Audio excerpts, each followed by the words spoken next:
आलोक शर्मा जी, राहुल गांधी जी बार बार कहते हैं हम दो हमारे दो की सरकार है। आप लोगों ने लोकसभा में राज्यसभा में नारे लगाए थे मोदी अडानी का रिश्ता क्या। अब मोदी टाटा के साथ भी बैठ गए, अब इसको लेकर क्या कहेंगे? देखिए, मुझे लगता है कल तक तमाम बीजेपी के प्रवक्ता शोर मचा रहे थे। बीजेपी जो है आज जिस तरह से देश को चला रही है वो कोई और नहीं चला सकता है, और कांग्रेस जबरदस्ती गोरों के पीछे खड़ी हुई। आज गोरों की आलोक जी जी जी ये आप में दोगलापन है कि किस तरह से 2 दिन में किस तरह से स्टेटमेंट बदली। और ये तो शायद लग रहा है मेक इन इंडिया हो रहा है। मेक इन इंडिया का इतना बड़े बड़े नारे दिए गए और आज एक प्राइवेट कंपनी को जेट खरीद रही है प्राइवेट कंपनी अपने लेवल पर।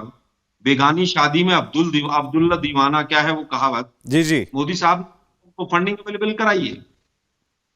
अगर इतना ही मोदी साहब में हुनर था और पूरा विश्व मोदी साहब को मान रहा था तो एयर इंडिया से क्यों नहीं खरीदवा दिए 300-400 जहाज। फ्रीडम ऐप से सीखकर आपने पौधशाला की शुरुआत की है क्या? अगर ऐसा है तो आप अपने पौधों को 1 करोड़ फ्रीडम ऐप के जो ग्राहक हैं उन्हें बिना किसी खर्चे के आप उसे बेच सकते हैं। पहला सवाल। दूसरा सवाल, अगर इतना ही मोदी जी की वजह से सब कुछ हो रहा है तो जेट एयरवेज क्यों बंद हो गया? मोदी जी के आने के बाद ही बंद हुआ होगा। और स्पाइस जेट जो है वो बंद होने के कगार पे। इनके सांसद जो हैं वो इमरजेंसी डोर खोल देते हैं, उसकी जांच तो कराई नहीं जाती इनसे। खैर, आज का विषय वो नहीं। हमारा जो कहना है, टाटा 150 साल पुरानी कंपनी जी, उसको तुलना अगर आप अडानी से करेंगे तो मैं समझता हूं देश के निर्माण में टाटा का एक बहुत बड़ा योगदान रहा है। आप टाटा का अपमान कर रहे हैं। और कृपया करके सौरभ भाई, आप बहुत वरिष्ठ जर्नलिस्ट हैं, आप अडानी से तुलना मत कीजिए। हमने जो बात कही, निजीकरण कौन लेकर आया? पहला निजीकरण आलोक जी आपके मेजर कब आया? इसमें मुझे नरसिम्हा राव जी की सरकार में। आपकी आवाज बीच बीच में क्रैक कर रही है। आपकी आवाज बीच बीच में क्रैक कर रही है, लेकिन अभी तक आपने जो बातें कही हैं मैंने नोट कर ली। मैं पूछता हूं, इसको थोड़ा सा ठीक करने की कोशिश करते हैं क्योंकि आपका वीडियो और ऑडियो दोनों क्लियर नहीं आ रहा है बहुत ज्यादा। मैं घनश्याम जी के पास जा रहा हूं, इस बीच इसको हम ठीक करवाते हैं। घनश्याम जी देखिए, अभी जो आलोक जी ने सवाल उठाया मैं जवाब लेता हूं इनका। एक प्राइवेट कंपनी जहाज खरीद रही है, ये बात ठीक है, लेकिन 8,000 करोड़ की डील हो, प्राइवेट कंपनी 470 जहाज खरीदेगी, वो जहाज चलेंगे तो भारत में? जहाज में वो जहाज जब ऑपरेशनल होंगे तो उससे जो नौकरियां बनेंगी उनको चलाने के लिए एविएशन सेक्टर में जो भी कुछ बढ़ोतरी होगी वो नौकरियां भारतीयों को मिलेंगी। तो क्या ये कहना कि एक प्राइवेट कंपनी अपने पैसे से प्राइवेट डील करके अगर जहाज खरीद रही है तो इसमें भारत का क्या फायदा? क्या ये सोच ठीक है? नमस्कार सौरभ जी, आपको, दर्शकों को और को पैनलिस्ट को 3 बातें प्रमुख हैं। पहली बात कि इसका संदर्भ है नरेंद्र अडानी चर्चा। तो ये बताइए कि इससे पहले नरेंद्र मोदी जी ने जब रतन टाटा जी से मुलाकात की होगी, कभी ऐसा हुआ होगी भारतीय जनता पार्टी के सांसद, प्रवक्ता, मंत्री जो मक्खी उड़ने पे भी टीवी पर बहस करने के लिए आ जाते थे, वो गायब हो गए? 1 हफ्ते तक, जब तक ये नरेंद्र अडानी चर्चा होती रही, इस घोटाले का भंडाफोड़ होता रहा, भारतीय जनता पार्टी के सांसद, प्रवक्ता, मंत्री टीवी से गायब थे। दूसरे लोग मुखौटा बनकर के प्रवक्ता बनकर आते थे, या तो वो अडानी जी के या नरेंद्र अडानी जी के प्रवक्ता थे, या फिर अडानी समूह के थे, या बीजेपी के थे, मैं नहीं जानता। पहली बात। दूसरी बात कि अगर संसद में पूछा जाता नरेंद्र मोदी जी से, ये बताइए रतन टाटा आपके साथ कितनी बार विदेशी दौरे पे गए, आपके दौरे के बाद कितनी बार, तुरंत बाद कितनी बार गए, और रतन टाटा जी ने आपके पार्टी को कितने रुपए का चंदा दिया पिछले 20 साल में, तो क्या नरेंद्र मोदी जी चुप रहते, जवाब नहीं देते? लेकिन जब अडानी जी के बारे में पूछा गया तो नरेंद्र मोदी जी नरेंद्र अडानी जी स्वरूप में आ गए।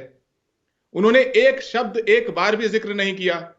तो अगर कोई लगातार छुपने की कोशिश करता रहे तो सवाल उठना लाजमी है जी। जो व्यक्ति, एक आखिरी बात कहूंगा, संसद में कई बार कहा गया, पिछले साल भी कहा गया, जब भारतीय जनता पार्टी के प्रवक्ता जफर इस्लाम जी सांसद थे उस समय भी कहा गया, इनके सामने कहा गया, जवाहर सरकार जी ने कहा कि जो व्यक्ति नरेंद्र मोदी जी के साथ जब वो शपथ लेने आते हैं, उनके साथ 2014 में आते हैं, उस समय उनकी संपत्ति 47,000 करोड़ थी, और जनवरी में 2013 में 23 में उनकी संपत्ति हो जाती है 11 लाख करोड़ या 10 लाख करोड़, शायद जफर इस्लाम जानते होंगे। तो ये जादुई छड़ी कौन सी है जो बाकी भारतीयों को नहीं मिली, सिर्फ एक ही व्यक्ति को मिली? तो ये सवाल लाजमी है।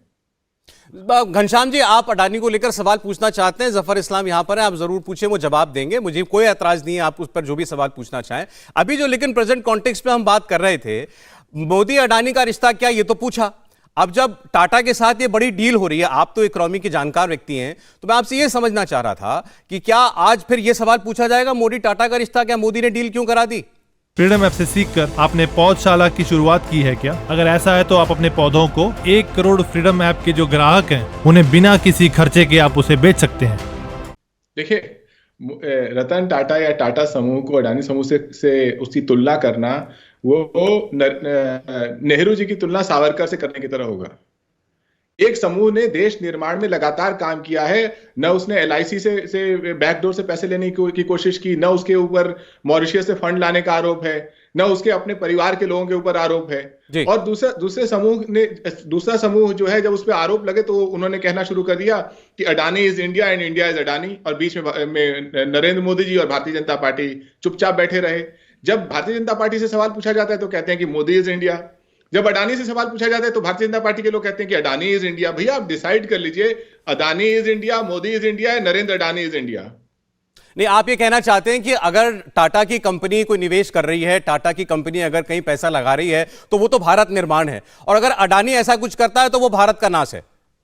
भाई आप ये बताइए कि जो पैसा लगाया गया है, क्या वो मॉरिशियस की शेल कंपनी से आया था? वो पैसा किसका है? इंडिया टीवी हर वक्त हर जगह डाउनलोड करने के लिए सर्च करें India TV news Google play store या ऐप स्टोर पर।